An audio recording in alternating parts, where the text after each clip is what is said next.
जय माता की दोस्तों, महाकाली तंत्र चैनल में आपका स्वागत है। आज मैं आप लोगों के लिए हीलिंग के बारे में वीडियो लेकर आया हूँ। जो कुछ व्यक्तियों के व्हाट्सएप पर मैसेज थे कि गुरुजी हीलिंग पावर क्या होती है और क्या हम मंत्रों जो हमारे मंत्र होते हैं उनसे हीलिंग कर सकते हैं।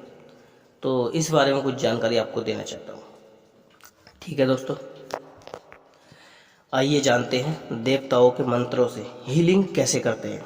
ठीक है दोस्तों, जब हम कोई भी मंत्र सिद्ध कर लेते हैं, उस सिद्ध करने के बाद जब हम किसी जल में फूंक मारते हैं मंत्र पढ़ के कि ये व्यक्ति ठीक होना चाहिए, तो एक तरह से देखो तो वो हीलिंग है।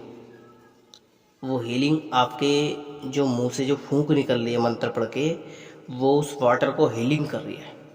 ठीक है दोस्तों, जो आपने भाव से उस वाटर में फूंक मारी है, जिस भाव से, तो वो उस भाव से हीलिंग कर रहे हैं उस जल को। ठीक है दोस्तों, तो ये भी एक हीलिंग होती है।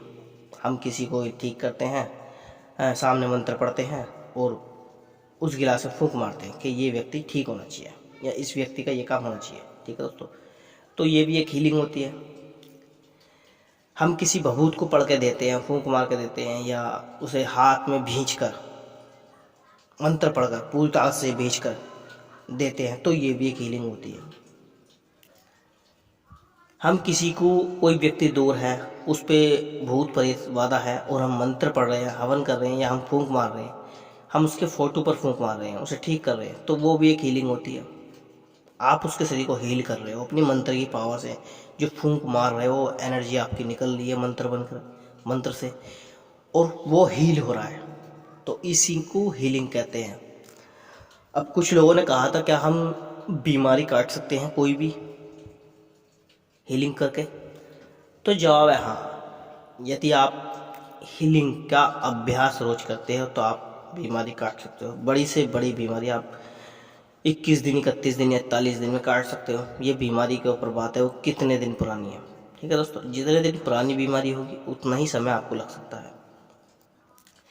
हीलिंग का मतलब ये नहीं है कि आप एक दिन में, 2 दिन में, 3 दिन में, 5 दिन में, 6 दिन में, 11 दिन में आप किसी भी चीज़ की बीमारी को ख़त्म कर सकते हो, ऐसा नहीं है। हीलिंग भी थोड़ा समय लेती है, उसका भी एक अलग अलग का अपना सिद्धांत होता है।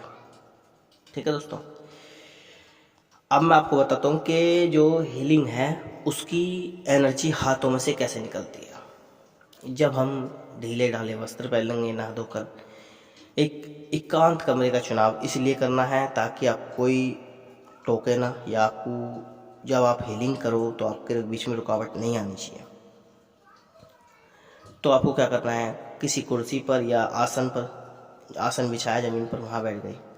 ठीक है, जिस देवता की आप मंत्र सिद्ध करे बैठे हो, उन देवताओं के हाथ जोड़ना है फोटो के सामने और बोलना है जो मैं करने जा रहा हूँ वो सफल होना चाहिए। तो आप दोनों हाथों को अपने रगड़े। जब आप दोनों हाथों को रगड़ोगे तो आपको, जब दोनों हाथ वो हल्के से अलग करोगे तो आपको महसूस होगा कि आपके हाथों में से कुछ एनर्जी निकल रही है। 100 के 100% महसूस होगा जब आप अभ्यास करोगे। तब जब आपके वो एनर्जी निकलेगी और आप मंत्र पढ़ते रहोगे, एनर्जी निकलती रहेगी, तो एक बॉल सी बन जाएगी आपके दोनों हाथों के बीच में। दोस्तों, जैसे हवा हमें महसूस होती है, हमें दिखती नहीं है, इसी तरह एनर्जी भी दोनों हाथों के बीच में से निकलती है, लेकिन वो हमें दिखती नहीं है, महसूस होती है। तो जब वो दोनों हाथों के बीच में से निकलेगी तो एक चिमक, एक गोला सा बन जाएगा पावर का। और जब वो पावर का गोला सा बन जाएगा, बनने के बाद जिस अभ्यास से, जिस भाव से आप किसी के फोटो पर भेजोगे या किसी जगह भेजोगे, तो वो उसी अभ्यास से जाएगी। यानी कि जो भी आपने अभ्यास करा है कि ये व्यक्ति है, ये बीमार है, ये ठीक होना चाहिए, आप उसके फोटो पर वो गोला छोड़ोगे जो हीलिंग का आपने बनाया है, तो वो व्यक्ति को वहाँ फ़र्क पड़ेगा। लेकिन ये प्रक्रिया रोज करनी होती है, तब व्यक्ति ठीक होता है। ठीक है दोस्तों, तो इस तरह हीलिंग होती है। लेकिन ये जब होता है, जब आप रोज करोगे अभ्यास, दोनों हाथों को रगड़ोगे, मंत्र पढ़ोगे और महसूस करोगे। एक दिन में नहीं होने का, 2 दिन में नहीं हो, 3 दिन में नहीं होगा, ये आपको कम से कम 8 दिन में या 5 दिन में महसूस हो जाएगा। ठीक है दोस्तों, और इस अभ्यास के बारे में किसी को आपको बताना नहीं है कि मैं क्या करता हूँ, क्यों करता हूँ। ठीक है, आपका कोई भी कार्य है झट से होगा, लेकिन वो, मैं ये नहीं कहता कि एक दिन में हो जाएगा, नहीं होगा। चाहे वशीकरण हो, बीमारी हो, किसी प्रकार का भूत प्रेत तंत्र मंत्र बाधा हो, आप जिस भाव से उस हीलिंग के गोले को बनाकर भेजोगे वो कार्य आपका सफल होगा। ठीक है दोस्तों। अब मैं आपको बताता हूँ जो खुद की पावर होती है। यदि कोई व्यक्ति मंत्र सिद्ध नहीं किया है किसी का भी देवी देवता का, तो एक खुद की पावर भी होती है हर व्यक्ति के अंदर। ठीक है दोस्तों। तो आप क्या करेंगे, आप ढीले ढाले वस्त्र पहनेंगे, एक एकांत कमरे का चुनाव करेंगे और आप बैठ जाएंगे आसन लगाकर। आप अपने हाथों को रगड़ोगे और उन्हें महसूस करोगे, थोड़ा अलग को करके दोनों हाथों को रगड़ा, थोड़ा दूर को करा दोनों हाथों, और उन्हें महसूस करा दोनों हथेलियों को।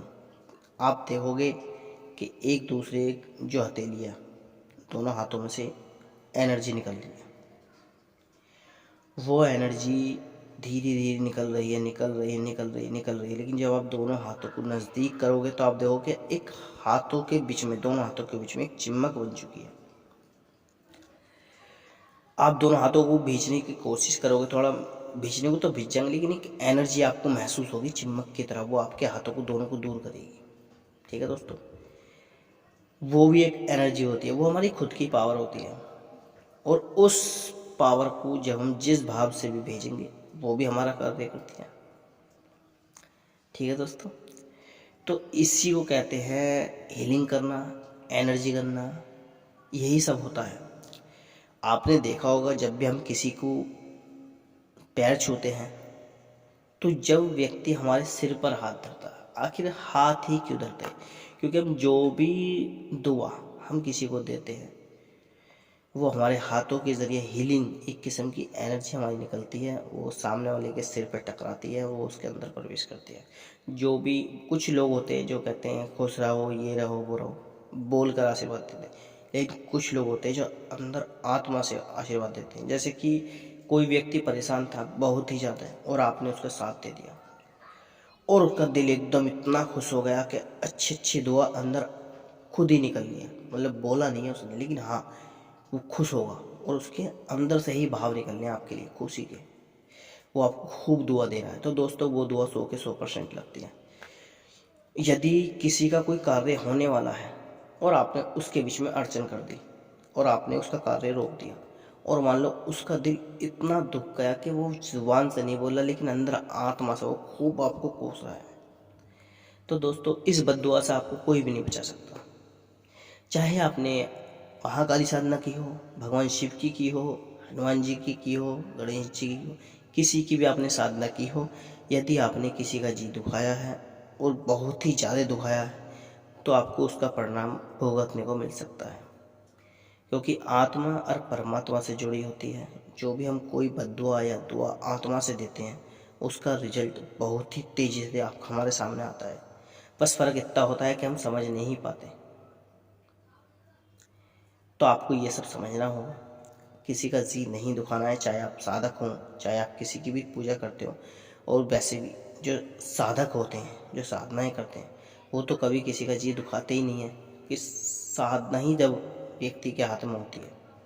और जिस व्यक्ति को अहंकार या घमंड जागता है, साधना उसके पास नहीं रहती। ठीक है दोस्तों। तो आज का जो विधान था वो हीलिंग पावर के ऊपर था, जो मैंने आपको बता दिया है। ठीक है दोस्तों, मिलता हूँ अगली वीडियो में, तब तक के लिए दोस्तों जय माता की।